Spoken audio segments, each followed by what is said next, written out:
Hey there. Hey, ladies. Hey. Hello, Hey. hello. Hello. Hello, everyone. Thanks so Hello. much for being here. Brand Rewind Live. We've got a lot to get to today. So thanks so much for spending part of your evening with us. I'm Denise Kagler. My company is MGK Brand Management, and I'm coming to you from just outside of Boston, Massachusetts. Hi, everyone. I am Barika Phillips Bell, and I am with B3 Media Solutions, and I'm coming to you from sunny California. So jealous. Hello, I'm Tia Razak. And the name of my company is the Stylista Group. And I'm coming to you from Harlem, New York, where it's warming up a bit, but not quite as warm as California. That's Not true. at That's all. true.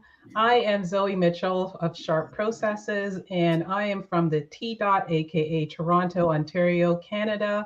Welcome, welcome, welcome. And it's warmer today, so I'm going to show off a little bit. Not like you, Barika.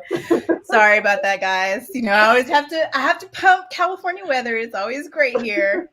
But you know what's so interesting? I don't know what's happening, but it's just different though. The weather patterns are not the same. It was actually warmer here in Boston than it was where my daughter lives in Texas a couple days ago. I was like, what? What is happening? What is That is happening? So crazy. that's crazy. That's I crazy. shoveled 2 days ago. Yeah. Oh wow. Mm. Okay. I know nothing It's all about that gone. shovel. I know nothing about that shoveling life. All right. We're not listening. We're not listening. All right, we're not. But I tell you, talk about crazy. So what we're going to spend the rest of our time together, the next 25 minutes or so together, is what we do on Brand Rewind Live, as we look at the personal and business brands of the past week or so. What were their actions and behaviors, and what can we learn from them? So I am going to kick off this first segment, dying to talk about this story. I'm sure, unless you were under a rock the last few days, you've heard about this story. So her name is Jane Campion, and she's a director. In fact, one of the very few directors who can call herself an award-winning director. She won the Critics' Choice Award for Best Director for her film, The Power of the Dog, last weekend. I think it was last weekend or a few days ago. Now she's on stage and she's got this platform, being this woman, this powerhouse woman in Hollywood, which is dominated, as you know, by white men, at least the producers and directors, well, everywhere actually. And she's just won this great award. But rather than, well, she started off by giving kudos to some of the women, but she unfortunately added this in her speech. Take a look. And Serena and Venus are such marvels. However, you do not play against the guys like I have to. Well, okay. Now, why? So the question is, why did she have to go there? And of course, social media was having none of it because she got creamed for those comments. Now, as you saw very briefly, and later on, there was the backdrop of Venus and Serena very politely clapping and applauding. But it certainly makes one think, what was she thinking? So the next day, she did issue an apology. I'm guessing someone probably told her that she needed to issue an apology. But so, what would have, well, first of all, what would have made her say such a thing? And then she has this opportunity to really enjoy all of these kudos for her work, have all of the support around her, and she takes the makes the unfortunate decision to produce clouds, storm clouds over this, what should have been a really, really great occasion. What do you guys think about that? And during Women's History Month, when we should all be celebrating each other, there's so many different ways we can look at this. I mean, I have no idea. I don't, you ask yourself, like, what was behind that? Like, I get the vibe of wanting to, you know, possibly portray that what she does is more important than what other people are doing. I mean, it just had no place at all. She should have just enjoyed the moment Mhm. and moved on. I have no idea what she was thinking. Part of me, I'm sorry, just one thing. Part of me wonders if she was so starstruck because she was talking about Venus and Serena and getting tennis lessons from them. And maybe she just got caught up in the moment, you know? Right. That's what I was going to say, is that maybe she was just so nervous in the moment that she just kind of like put her foot in her mouth. It happens. Yeah. And it was totally innocuous. But of course, the fallout from that like spanned like for several days. Right. Hence why we're talking about it now. Yeah, let me just read quickly, Zoe. Let me read what her apology, her statement. It was a statement. At least, wasn't. Yeah, right. She didn't say any. She didn't come out and do an interview or anything. No. At least not that I've seen yet. But her statement was, "I made a thoughtless comment equating what I do in the film world with all that Serena Williams and Venus Williams have achieved. I did not intend to devalue these two legendary Black women and world-class athletes." And she goes on, talks about how, yes, they actually do take on men. So first of all, she was factually incorrect because they take on men and they win against the men. Yeah. The thing about it, I think too, I think that's an autopilot. I think that it came from a place of always having to compete. It's that feeling of that there's only that one spot. Yeah. Right. And she might have been in a place where she's always having to take down others to get it. Yeah. And I think it was just an autopilot, to be quite honest. That's my view. Yeah, that's probably probably exactly what that was. You're probably right. Yeah. Yeah. So anyway, that was unfortunate. And it was good she came out with the apology. It was good to see that. It was good to see that. So let's move on. Zoe, what you got? Another woman in yes. So for those who have not heard, this past weekend, Naomi Osaka was heckled. She was heckled. The words were like, "Naomi, you suck." And it was done in a moment where it was quiet and everybody can hear it. And when it happened, Naomi walked over to the umpire and she said to them, "Can you please eject this heckler?" She eventually lost the match. The person was not thrown out of the game. And after the game, she took the mic. And as usual, she was, very well spoken, but she addressed the crowd and she literally said, it's beyond just being heckled. It's being heckled at the same tournament. And so she was triggered because in 2001, Serena and Venus, once again, the Williams sisters, were also verbally abused during that match. And so for her, it was this reverberating of the words and replaying in her mind the experiences of two other Black female tennis players in that moment. And I know that many people say, oh, she needs to toughen up and thicken her skin, it's part of the game. But I'd like to call out that, she is a 4-time Grand Slam tennis champion. She has thick skin. You can't do that 4 times. I don't have a Grand Slam championship. To do it 4 times, you have to have thick skin. She has not called out every time she's heckled. And, the thing about it, I would say for myself that I would speak to is, as a competitive athlete, having that extra heavy burden of not only just being heckled, but being heckled because I was a Black woman on a soccer field and the only one in the tournament, that's heavy. And that after a while takes a toll on you. And so when we're speaking about brands, that toll never showed up as a rant. It never showed up as, a temper tantrum on the field or running off her mouth. She's always poised. She's always on brand. She speaks honestly. She's always authentic. Her brand is always real. From when she supports Black Lives Matter with her, with her masks and the names, to representing Japan in the Olympics. Naomi, I have to give her a high five, because even if she's rattled and in tears in the moment, she's always professional. She always shows up polite and respectful. There's nothing that rattles her beyond what her true brand is, but she admits she's human. And so for me, in this time especially, there's so much performative brands out there.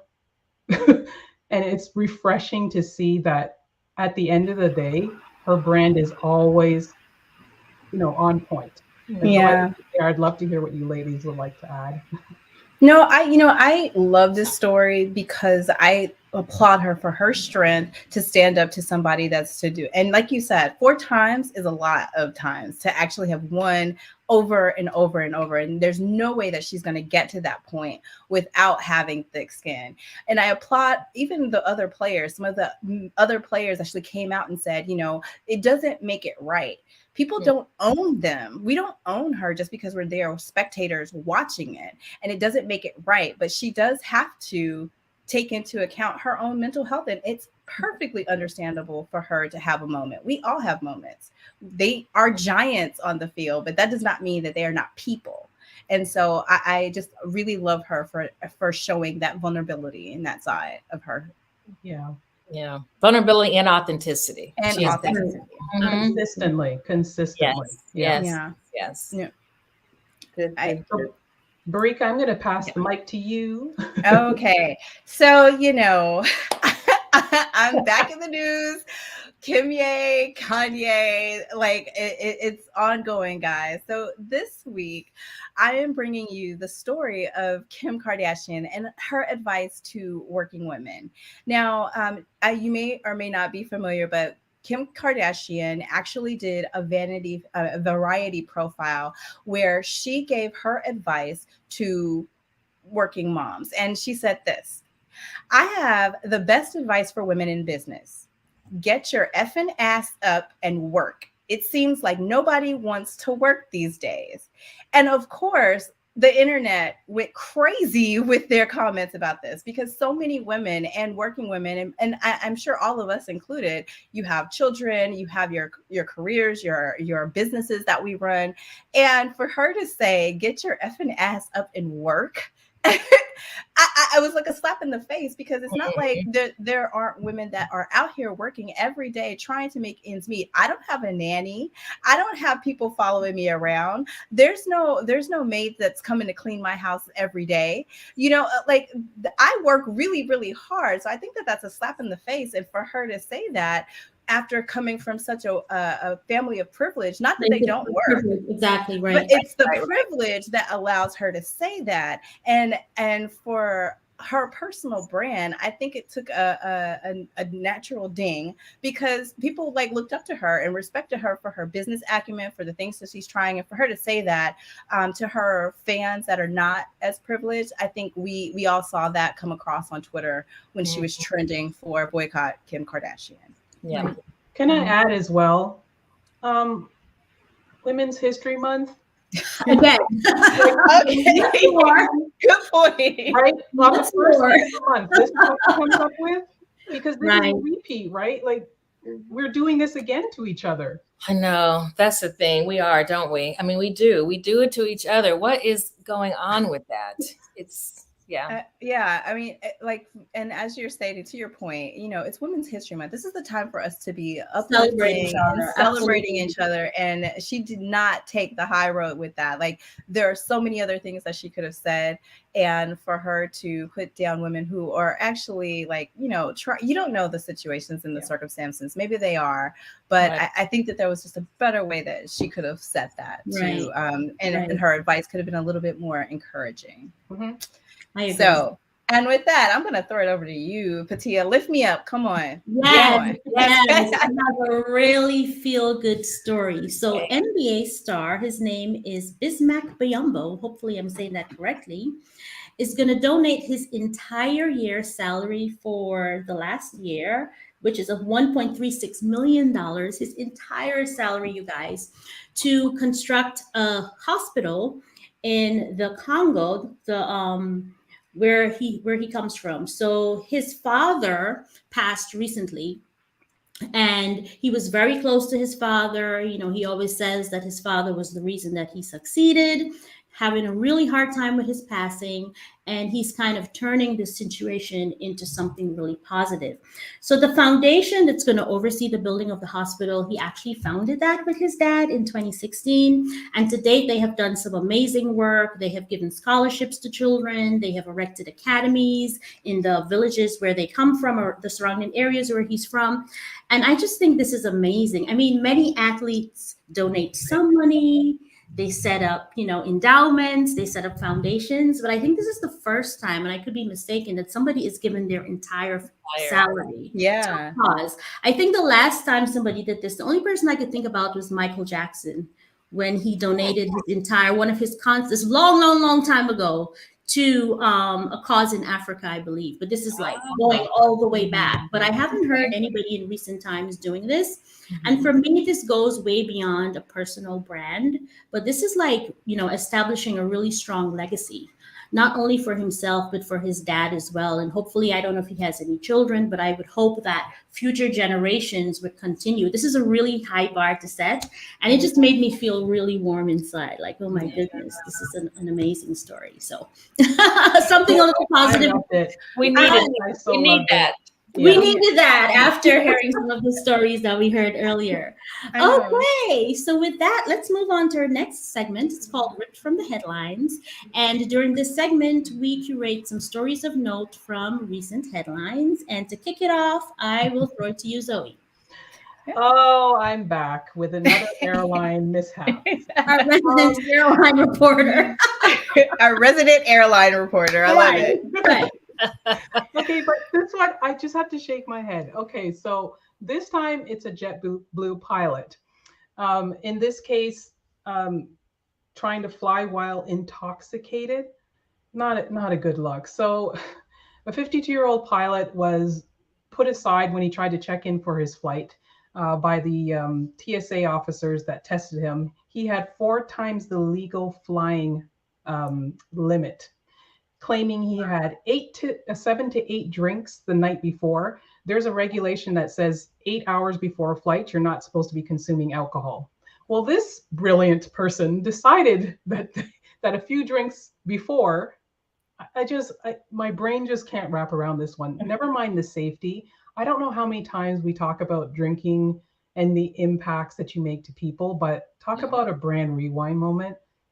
There's just so many layers and levels in this one, but he's in big trouble. There's also risk of prison time. So he's not only been dismissed from his job, but he's facing now prison time.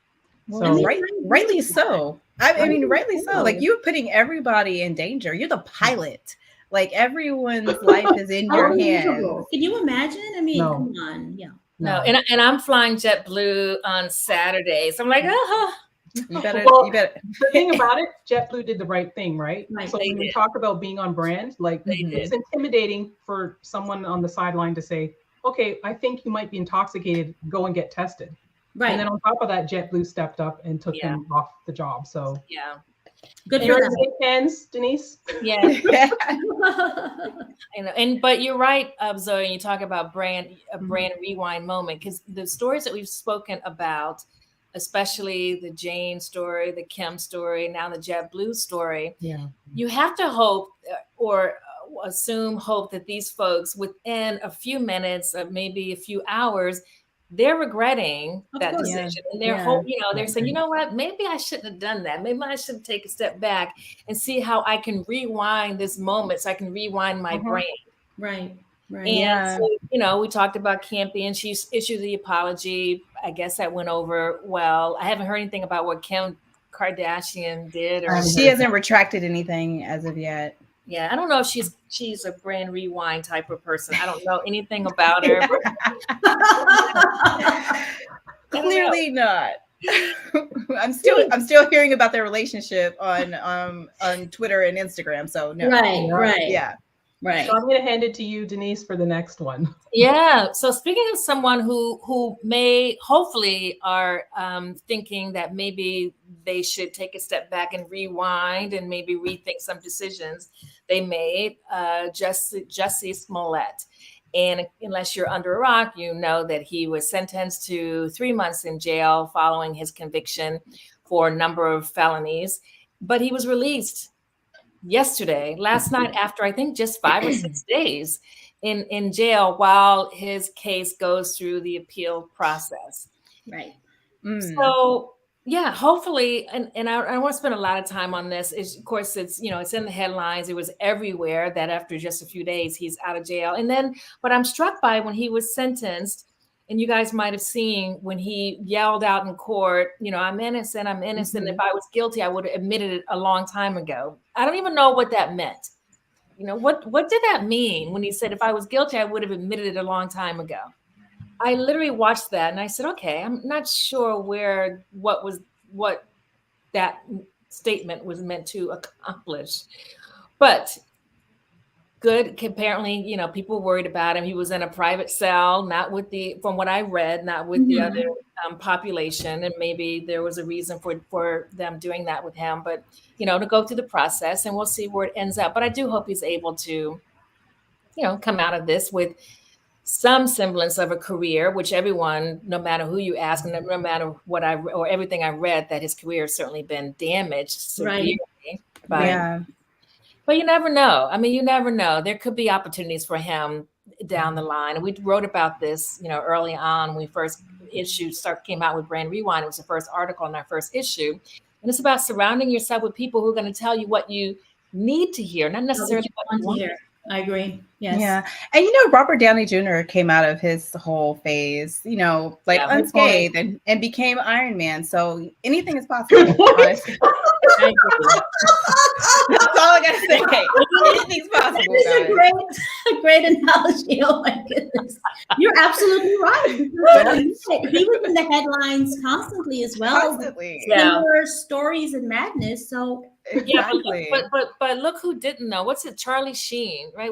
I'm not even sure what happened. Oh my goodness. Yeah. Right? He never recovered. You're right. You're right. I don't know. Maybe he did, and then he didn't, and then didn't. I'm not really sure, but yeah, he got himself in trouble. So before I pass it on, there was one other story that came across, talk about ripped from the headlines. It came across my phone at 6:50 this morning, and I'm going to make this really quick because I know we're running late, but the headline is Massachusetts lawmakers to vote on bill banning hair discrimination. Now, the four of us, we're Black women. We talked about our hair, especially Petit and I. We've talked a lot about our hair. I wear my hair differently all the time. Petit and I talk about, going through the pain of getting my hair straightened. Right. The last time I got my hair straightened, it was burning. The blow dry was burning my scalp. I was like, because I don't do my hair very often. Right. We talked about it. Right. So anyway, there's the Crown. I think it's called the Crown Act. Yep. That's right. Yes. And California, Barika, you guys were the first ones to pass this act in July of 2019. That's right. Followed by New York. New York was second, also July of 2019, passing this act. So we are on Massachusetts, where I am, is on the verge of passing this act. It would ban discrimination on the basis of a person's natural hairstyle, including protective hairstyles like braids, locks, or twists. I love it. And it will bar schools from creating any policy that impairs or prohibits natural hairstyles. Woo, woo. Yes. About time. You know why? Because this gets back to, I've talked about this with my clients, code shifting, because so many times Black women and men, people of color go into work and we want to wear braids, want to wear afros, but we don't because we want to conform to what that environment tells us we should look like. So we shift and we don't wear our natural hair. We go through the pain of getting it straightened and curled. Yeah. So maybe this will help with that. Let's hope. Let's hope. Let's hope. So Massachusetts would join 15 states that have already, I think it's 14 or 15 states that have already passed this bill, the Crown Act. Woo hoo. Okay. That's great. Fingers crossed. Yeah, fingers crossed on that. So Petit, what you got? Yes. So Hertz. Not sure if you guys have been following Hertz in the news. But they have been arresting their customers for car theft and accusing them of stealing cars that they actually rented legally. And this seems like it's an episode of The Twilight Zone because I had to reread several articles to even understand what was happening here. And so it appears that they have had a long-standing issue with keeping track of their inventory and this sort of thing. And so many times cars are returned, but they aren't entered into the system or whatever the case is. And so what's happening is that over the years, and this goes back to 2016, I believe, they're tracking how long this has been happening. They have been arresting their customers. Their warrants out for people's arrests and this sort of crazy thing for people who actually lawfully rented their cars. One of the defenses that they have is that some of the people that are now suing them returned their cars long after the return date. And, that's why the car was listed as being stolen. But the point is, if the car was actually returned, why aren't you updating your systems properly to reflect that? Right. And so right now there are about 230 plaintiffs that are suing them. Wow. And the thing that's disturbing about me is that the brand really is not coming across as being apologetic at all. They're just going along with their business and blaming their customers. That's ridiculous.